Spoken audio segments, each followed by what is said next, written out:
আসসালামু আলাইকুম ওরহমতুল্লাহি ওবারাকাতু। আজ পবিত্র হজের গুরুত্বপূর্ণ বিষয়গুলো জানব। যে বিষয়গুলো বাদ পড়লে আপনার হজ পরিপূর্ণ হবে না। আসুন জেনে নিই সেই বিষয় বা কাজগুলো কি কি। প্রথম হচ্ছে, আপনি হজের ফরজ ও ওয়াজিবগুলো ভালোভাবে আদায় করতে হবে। এখন আমরা জানব পবিত্র হজের ফরজ ও ওয়াজিবগুলো কি কি।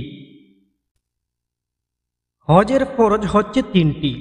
১ নম্বরে ইহরাম বাঁধা, ২ নম্বরে উকুফে আরাফা বা আরাফার ময়দানে অবস্থান করা, ৩ নম্বরে তাওয়াফু জিয়ারত বা জিয়ারত করা।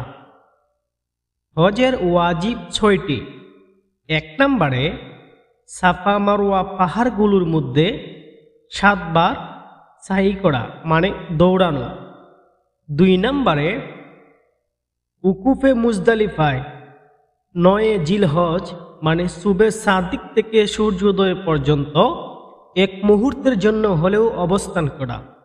৩ নম্বরে মিনায় ৩ শয়তান জামারত সমূহকে পাথর নিক্ষেপ করা। ৪ নম্বরে হচ্ছে হজে তামাত্তু কিবরানকারীরা হজ সমাপনের জন্য দমে শুকর করা।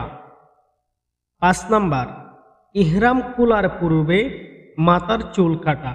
৬ নম্বর মক্কার বাহিরের লোকদের জন্য তাওয়াফে বিদা মানে মক্কা থেকে বিদায়কালে তাওয়াফ করা।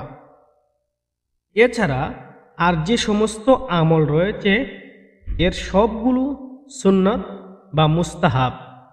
সবাইকে অসংখ্য ধন্যবাদ।